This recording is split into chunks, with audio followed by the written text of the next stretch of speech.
नमस्कार. घरोघरी मातीच्या चुली या मालिकेच्या नवीन एपिसोडमध्ये आपल्याला असं पाहायला मिळणार आहे. शर्वरी ही बाहेर शेकोटी करत बसलेली असते. तिथे आता जानकी आलेली असते. जानकी म्हणत असते, शर्वरी वंश, आज तुमचा खेळ संपला. हे वाक्य ऐकल्यावर आता शर्वरी म्हणत असते, काय ग जानकी बहिणी, काय चाललंय तुझं? तुझ्याकडे एखादा कणखर असा पुरावा असेल ना, तर जाऊन बोल. उगाचच प्रत्येक वेळेला येतेस, काही ना काही बोलतेस आणि त्यानंतर तुझ्या त्या पुराव्याचा फुगा फुटतो आणि मग बसतेस गप्प. हे सगळं ऐकल्यावर जानकी म्हणत असते, शर्वरी वंश, वाटलंच होतं मला तुम्ही अशाच प्रकारचं काही ना काही वाक्य बोलाल. पण शर्वरी वंश, आता तुमचे फार दिवस या या घरात राहणार नाही आहेत. त्यामुळे तुम्ही तयारी करा, बॅग भरा. आता तुम्हाला तुमच्या सासूरवाडीला जायचं आहे. हे वाक्य ऐकल्यावर आता शर्वरी म्हणत असते, सासूरवाडी? त्यावर जानकी म्हणत असते, हो, तुरुंग. खडी फोडायला जायचं आहे ना? हे वाक्य ऐकल्यावर शर्वरी म्हणत असते, जानकी बहिणी, अगं प्लीज, किती वेळा सांगू तुला, तुझ्याकडे एखादा भक्कम पुरावा असल्याशिवाय माझ्याशी बोलायला येऊ नको. त्यावर जानकी म्हणत असते, अगं आहे ना, तुझ्या विरोधात माझ्याकडे भक्कम असा पुरावा आहे. त्यावर शर्वरी म्हणत असते, पुरावा? माझ्या विरोधात? काय काय काय पुरावा आहे? त्यावर जानकी म्हणत असते, अगं नानांना ठार मारलंस ना तू. त्यावर शर्वरी म्हणत असते, घे, आज मी तुझ्या समोर कबूल करते की मीच मारलं नानांना ठार. आधी तर मी त्यांना दगडाने ठेचलं, त्यातही तो म्हातारा मिळाला नाही. मग त्याला तू हॉस्पिटलला ऍडमिट केलीस ना. त्यानंतर तिथे येऊन मी त्याचा ऑक्सिजन मास्क काढला. मी जर ऑक्सिजन मास्क काढला नसता तर तो म्हातारा उद्या जाऊन तुम्हाला माझं नाव सांगत बसला असता आणि मला तुरुंगात बसावं लागलं असतं. त्यावर जानकी म्हणत असते, शर्वरी वंश, तुम्हाला थोडीही लाज वाटत नाही स्वतःच्या जन्मदात्याबद्दल असं बोलताना? त्यावर शर्वरी म्हणत असते, नाही वाटत. त्या म्हाताऱ्याने मला खूप त्रास दिलाय. खूप प्रॉपर्टी करत होता. मी फक्त इतकंच म्हटलं होतं, माझ्या नावाची प्रॉपर्टी मला द्या, तर नाही द्यायला तयार. हे सगळं ऐकल्यावर जानकी म्हणत असते, का खोटं बोलताय तुम्ही? तुमच्या नावाची प्रॉपर्टी आधीच तुम्हाला देण्यात आली होती. त्यावर शर्वरी म्हणत असते, हो ना, मी कुठे नाही म्हणते. मी त्यानंतर फक्त थोडीशी आणखी प्रॉपर्टी मागायला आले होते. त्यावर जानकी म्हणत असते, मग यात त्यांचं काय चुकलं होतं? त्यांनी तर तुमची प्रॉपर्टी दिली होती ना. त्यानंतरही तुम्हाला आणखी हवासापोटी आणखी प्रॉपर्टी हवी होती काय? अहो, दुसऱ्याचं खाणं बंद करा. आता तर तुम्हाला तुरुंगात जायची वेळ आली आहे. हे वाक्य ऐकल्यावर शर्वरी म्हणत असते, जानकी बहिणी, प्लीज, माझं आणखी डोकं खाऊ नको. तुझ्याकडे काही असेल तर बोल, नाही तर आज जा निघून. त्यावर जानकी म्हणत असते, वाटलंच मला. बघा, आज माझ्याकडे सर्वात महत्वाचा पुरावा आहे आणि तो पुरावा म्हणजे नानांचा मोबाईल. त्या मोबाईल मधले असलेले मेसेजेस आणि कॉल्स, हे सगळे पुरावा कोर्टात सादर केला ना, तर शर्वरी वंश, तुमची उचल बांगडी कायमस्वरूपी तुरुंगात होईल. त्यावर शर्वरी म्हणत असते, जानकी बहिणी, तू असं काही करणार नाही आहेस. त्यावर जानकी म्हणत असते, माफ करा शर्वरी वंश, पण या वेळेला मी कोणाचं काही एक ऐकणार नाहीये आणि तो पुरावा म्हणून मी पोलिसात सादर करणारच आहे. हे सगळं ऐकल्यावर शर्वरी म्हणत असते, जानकी बहिणी, प्लीज असं काही करू नकोस. माझं उरलेलं आयुष्य मला सुखात घालवू दे. मला त्या जेलच्या काळकोटऱ्या भिंतीत घालवायचं नाहीये. त्यावर जानकी म्हणत असते, स्वतःच्या जन्मदात्या बापाला मारताना विचार नाही केला? स्वतःच्या नवऱ्याला मारताना विचार नाही केला की हे सगळं केल्यानंतर तुरुंगात जावं लागतं, तेव्हा तिथे कशी राहीन मी? त्यावर जानकीला शर्वरी म्हणत असते, जे झालं ते झालं, पण आता त्या सगळ्याची मला खूप मोठी गिल्ट वाटते, खूप मोठी खंत वाटते. हे सगळं ऐकल्यावर आता थेट जानकी म्हणत असते, बस करा तुमची नाटकं. मला चांगलंच माहिती आहे तुम्हाला काही एक वाटत नाहीये. जर तुम्हाला असं सगळं वाटत असतं ना, तर निश्चितपणे तुम्ही या सगळ्याची शिक्षा म्हणून पोलिसात स्वतःहून हजर झाला असतात. त्यावर मात्र या सगळ्या प्रकरणात मी पोलिसात हजर नाही होऊ शकत, असं शर्वरीने ठामपणे म्हणताच जानकी म्हणत असते, आता तुम्हाला पोलिसात हजर व्हावंच लागणार आहे, नाहीतर पोलीस स्वतः इथे येऊन तुमची उचलबांगडी करतील. अशातच आता शर्वरी हात जोडत रिक्वेस्ट करत असते, जानकी वहिनी प्लीज तो मोबाईल माझ्या ताब्यात दे किंवा नष्ट कर. मला माझं उरलेलं आयुष्य तुरुंगात नाही घालवायचं आहे. अशातच आता थेट मागून राहुलची एंट्री होते आणि राहुल म्हणत असतो, काय झालंय शर्वरी, तू आणि या जानकी वहिनी समोर हात टेकतेस, असं रडगाणं करतेस. अगं काय गरज काय या जानकी बहिणी समोर हात टेकायची. हे वाक्य ऐकल्यावर आता शर्वरी म्हणत असते, राहुल राहुल प्लीज असं काही बोलू नको. आपल्या विरोधात जानकी बहिणीकडे खूप मोठा पुरावा आहे. जर तो पुरावा जानकी बहिणीने पोलिसात दिला तर माझी तर रवानगी तुरुंगात होईलच. आणि तू माझी साथ दिली म्हणून तुलाही पोलीस अटक करतील. तेव्हा राहुल म्हणत असतं, चल ग शर्वरी, असं काही एक होणार नाहीये. हे वाक्य ऐकल्यावर शर्वरी म्हणत असते, प्लीज राहुल असं काही बोलू नको. उगाच जानकी बहिणीला चीड यायची आणि तो पुरावा ती पोलिसात द्यायची.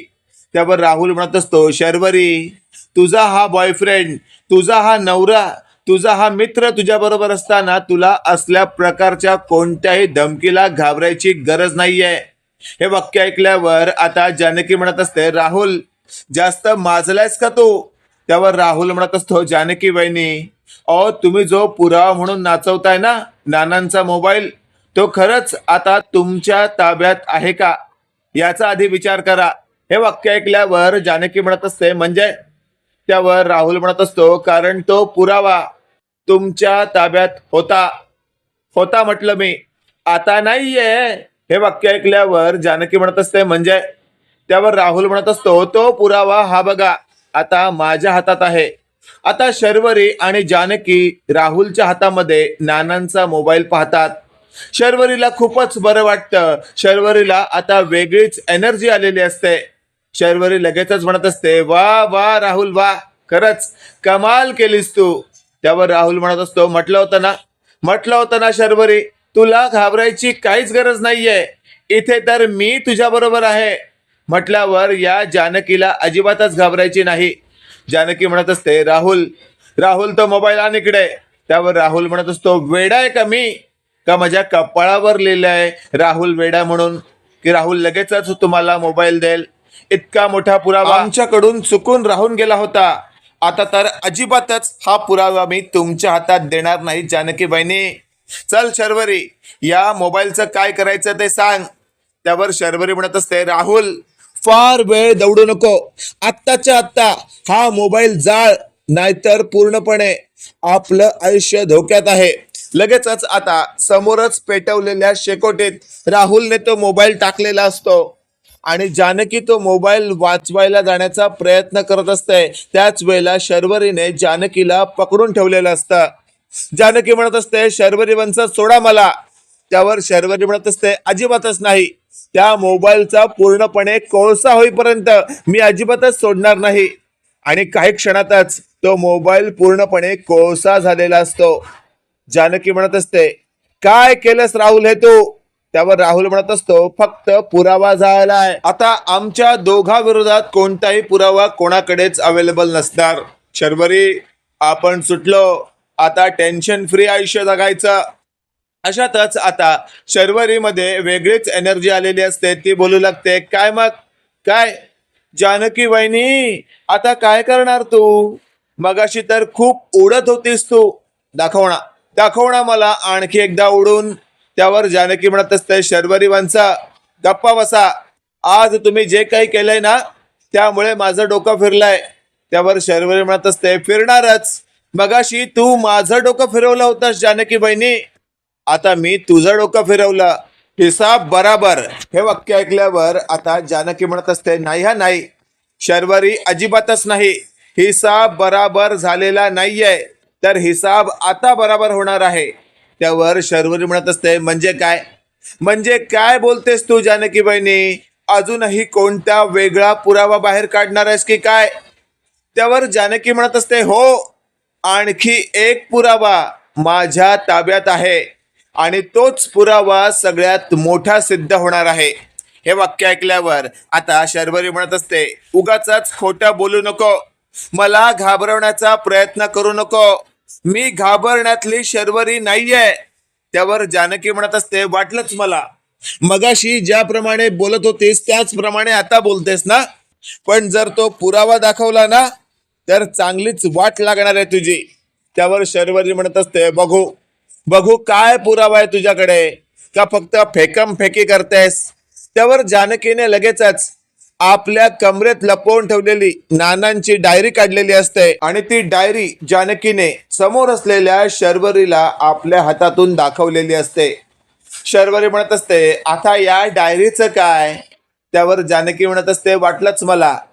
कधी आपल्या बापासोबत दोन शब्द बसून बोललीस का, तेव्हा तुला कळेल की हे काय आहे. त्यावर शर्वरी म्हणत असते, आता फार वेळ दौडू नको, बोल लवकर काय आहे ह्या डायरीमध्ये. त्यावर जानकी म्हणत असते, शर्वरी ही नानांची डायरी आहे. नाना प्रत्येक क्षणाला जे काही घडेल ते या डायरीमध्ये लिहित असत आणि ही डायरी आता त्यांच्या मृत्यूला कारणीभूत असलेल्या व्यक्तीला तुरुंगात पाठवण्यासाठी उपयोगी पडेल. हे सगळं ऐकल्यावर शर्वरी म्हणत असते, गप्पा बसा जानकी, ही माझ्या नानांची डायरी आहे, तू का घेतलीस आणि इकडे. हे वाक्य ऐकल्यावर जानकी म्हणत असते, शर्वरी मगाशी नानांचा मोबाईल तर तुम्ही दोघांनी जाळलात, पण ही डायरी मी थेट पोलिसात देणार. हे वाक्य ऐकल्यावर आता शर्वरी मागे असलेल्या राहुलला इशारा करत असते, राहुल राहुल लवकरात लवकर या जानकीच्या हातून ही डायरी हिसकावून घे आणि समोरच पेटत असलेल्या शेकोटीमध्ये टाक. डायरीतील पानं जळली पाहिजेत. राहुल लगेचच आता सिच्युएशन सांभाळून ती डायरी आपल्या हातात घेण्याचं प्लॅन करत असतो आणि त्याच वेळेला जानकी शर्वरीला म्हणत असते, आता मात्र तुझी सुटका नाही शर्वरी, खूप मोठं कांड केलंस तू स्वतःच्या बापाला मारून. आपण पाहतोय आता जानकी नेमकी गेली कुठे आणि घरात शर्वरी सुद्धा दिसत नाहीये. त्यामुळे ऋषिकेश सौमित्राला विचारत असतो. सौमित्र म्हणत असतो, दादा अरे असं काय करतोय, जानकी बहिणी बेडरूम मध्ये असेल. त्यावर ऋषिकेश म्हणत असतो, जर ती बेडरूम मध्ये असती तर मी इथे तुला विचारायला आलो असतो का. त्यावर सौमित्र म्हणत असतो, दादा काही प्रॉब्लेम तर नसेल ना, आपल्याला लवकरात लवकर जानकी बहिणीचा शोध घ्यायला पाहिजे. आणि अशातच आता ऋषिकेश, सौमित्र आणि समोरून आलेला सारंग या दोघांना विचारतो, काय झालंय, तुम्ही दोघं इथे का बोलताय. त्यावर सगळं सिच्युएशन सारंगला सांगण्यात आलेली असते आणि मग ते तिघही आता घराच्या मागच्या बाजूला येतात जिथे हे सगळं कांड सुरू असतं. तेवढ्यात आपण पाहतोय आता राहुल हा जानकीवर धावत गेलेला असतो आणि हे सगळं सौमित्र, ऋषिकेश आणि सारंगने पाहिलेलं असतं. जानकी हातात असलेल्या डायरीमुळे स्वतः पळण्याचा प्रयत्न करते, पण राहुल जोराचा जानकीवर धावतो. तेवढ्यात सौमित्र ऋषिकेश मध्ये पडतो आणि सटासट लाथा पायाने या राहुलची चांगलीच तुडवातुडवी करतात. राहुलला अचानकपणे आता सारंग, ऋषिकेश आणि सौमित्रने तुडवायला सुरुवात करताच राहुल 2 मिनिटात खाली पडतो आणि तेवढ्यात शर्वरी म्हणत असते, काय चाललंय तुमचं, तुम्ही माझ्या नवऱ्याला का मारताय. त्यावर सौमित्र म्हणत असतो, हा तुझा नालायक नवरा माझ्या जानकी बहिणीवर धावत सुटलाय का. त्यावर शर्वरी म्हणत असते, उगाच तुम्हाला गैरसमज होतोय, असं काही नाहीये, जानकी बहिणी सांग या ना. त्यावर जानकी म्हणत असते, ऋषिकेश तुम्ही जे काही करताय ते अगदी योग्य आहे, मारा याला चांगली कुटून काढा. हे सगळं ऐकल्यावर आता शर्वरी म्हणत असते, जानकी बहिणी असं करू नकोस, खूप महागात पडेल तुला. त्यावर जानकी म्हणत असते, महागात तर आता तुम्हा दोघांना पडणार आहे. त्यावर जानकीला आता ऋषिकेश म्हणत असतो, काय ग जानकी हे काय आहे तुझ्या हातात. त्यावर ऋषिकेशला जानकी म्हणत असते, ऋषिकेश माझ्या हातात नानांची डायरी आहे आणि यात सगळं काही लिहिलंय ज्याच्या आधारावर आपण या शर्वरी आणि राहुलला कायमस्वरूपी तुरुंगात पाठवू शकतो. या दोघांनी मिळूनच नानांची हत्या केली आहे. हे सगळं ऐकल्यावर ऋषिकेश म्हणत असतो, काय. आणि ऋषिकेशने ती डायरी नीट वाचलेली असते. आता तिथून राहुल हा पळत असतो. त्याला कळून चुकलेलं असतं की शर्वरीच्या 12च्या भावात जाणारच आहे आणि मी तिची साथ दिल्याप्रमाणे पोलिसही मला अटक करतील. आता राहुल पळतोय हे बाहेरून सारंगने पाहिलेलं असतं. सारंग लगेचच आता त्याच्या मागे धावत जातो, पण राहुलने सारंगला जोराच्या आपटलेलं असतं.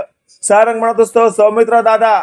मग लगेचच सौमित्रने बाजूला असलेला दांडका जोराचा भिरकावलेला असतो आणि तो दांडका जाऊन थेट या ऋषिकेशच्या बाजूला असलेल्या राहुलला लागलेला असतो. राहुल आडवा पडतो आणि म्हणत असतो, अरे काय चाललंय तुमचं, का मारताय मला, मी या सगळ्या प्रकरणात इन्व्हॉल्व नाहीये, मला सोडा.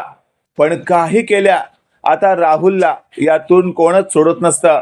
शर्वरी आता जानकी समोर गुडघ्यावर बसून माफी मागत असते. जानकी बहिणी, या वेळेची माफी मी अगदी मनापासून मागते, मला प्लीज सोडव.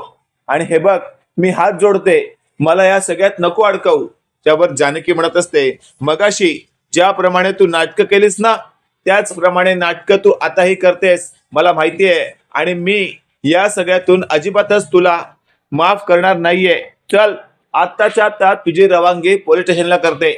तेवढ्यात राहुल म्हणत असतो, या सगळ्यात मी इन्व्हॉल्व नाहीये, मला सोडून द्या. त्यावर शर्वरी म्हणत असते, हा माझा साथीदार आहे, यानेच मला नानांना मारायची आयडिया दिली. आता पोलीस जर अटक करत असतील तर मला आणि या राहुलला सुद्धा अटक केली पाहिजे. मी एकटीने तुरुंगात जाणार नाही.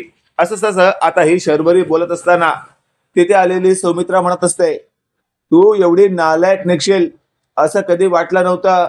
स्वतःच्या जन्मदात्या बापाला मारताना एकदाही वाटलं नाही की आपण काय करतोय. त्यावर शर्वरी म्हणत असते, आई आई आता या सगळ्यातून तूच मला सोडवू शकते, प्लीज प्लीज मला माफ कर. त्यावर तुला माफ करू असं सुमित्रा म्हणत असते. त्यावर शर्वरी म्हणत असते, हो आई, हो आई, मला यातून तूच सोडवू शकते. त्यावर मागून आलेल्या ऐश्वर्याने आणि अवंतिकाने शर्वरीला लोळवेपर्यंत तुडवलेलं असतं आणि असं म्हटलेलं असतं, आज तुझ्यामुळे आम्हाला आमच्या नानांना मुकावं लागलं. मित्रांनो, काय वाटतंय तुम्हाला? खरंच येत्या काळामध्ये आपल्याला या मालिकेत काही वेगळं पाहायला मिळू शकतं का? कमेंट करून नक्की कळवा. आणि असेच नवनवीन अपडेट पाहण्यासाठी व्हिडिओला लाईक आणि चॅनलला नक्की सबस्क्राईब करा. धन्यवाद.